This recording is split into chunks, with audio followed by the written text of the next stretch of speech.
Hi, and welcome back to Bounce Forward with me, Tiff Hall. I'd like to acknowledge the traditional custodians of the land on which I'm recording this podcast, the Wurundjeri people of the Kulin Nation. I pay my respects to elders, past and present. This question comes from Sarah. She asks me, do you drink, Tiff? Any tips on how to not drink alcohol?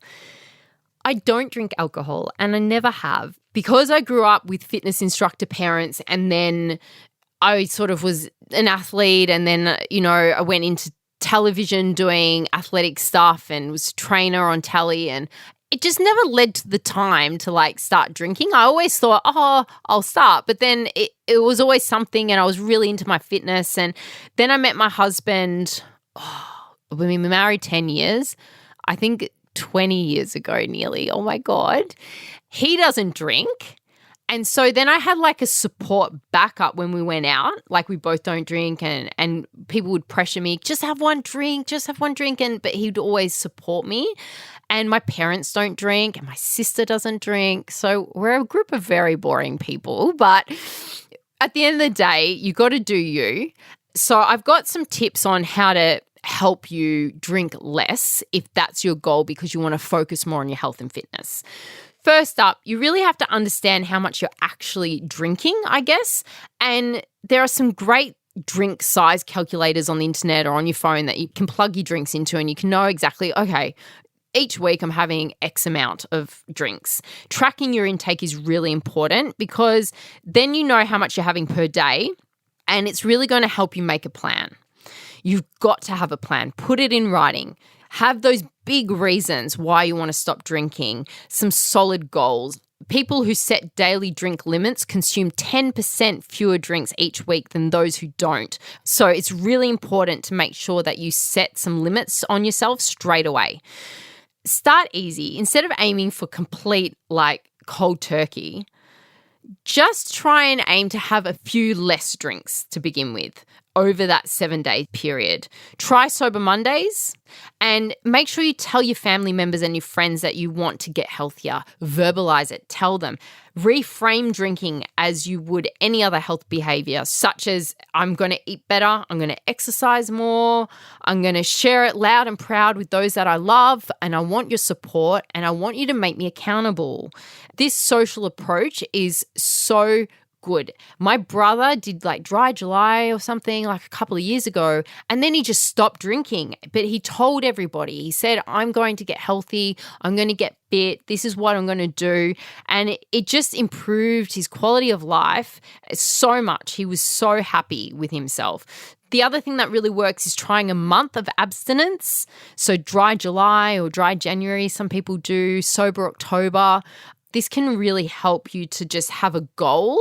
And also I find if you're I'm doing Dry July, people are oh yeah, okay. They don't pressure you as much. The next thing is get into some exercise. Now, I know I'm a personal trainer. I'm always going to come back to the exercise, but it's a great way to relieve anxiety. And there's often a lot of anxiety around stopping drinking or having fewer drinks, So getting physical can really help relieve that anxiety and negative mood and coping with pulling back from alcohol. You're swapping one behavior for another. It's really positive. Then you want to drink more water, okay? And I find for me, when I'm out and about and people start pressuring me to drink, it just helps to have a drink in my hand. I'll have a soda, water with some lime in it, lemon, lime and bitters, something like that just looks like an alcoholic drink, and they'll just leave me alone. You can still have some mocktails and some really enjoyable drinks, and I love a good mocktail, and they can look fancy but you just don't need that pressure from people.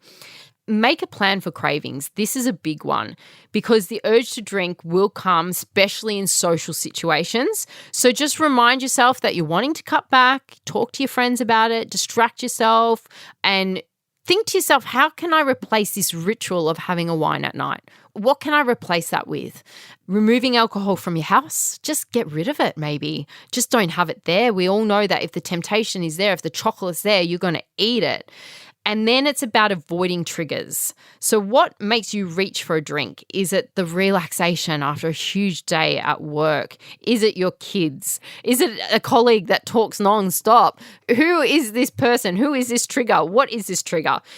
Stop in the moment and just breathe through it and bring awareness to that breath and just hold it for a second and think, well, maybe I can replace that with something like going for a walk or spending time with my beautiful child or my pet or calling an old friend or painting my nails. What's going to keep your hands busy? And then you got to learn to say no, because you got to prepare yourself for those times when you're going out for a drink and people are really pressuring you and you very firmly have to say no thank you, and just let no thank you be a full sentence. Don't explain yourself, just no. No is a full sentence. Also, don't be too hard on yourself. There's the power of the reset. If you slip up and you have a wine, okay, that's okay. You can reset. You can start again tomorrow. The power of a reset is incredible, and you just have to push that reset button and not be too hard on yourself.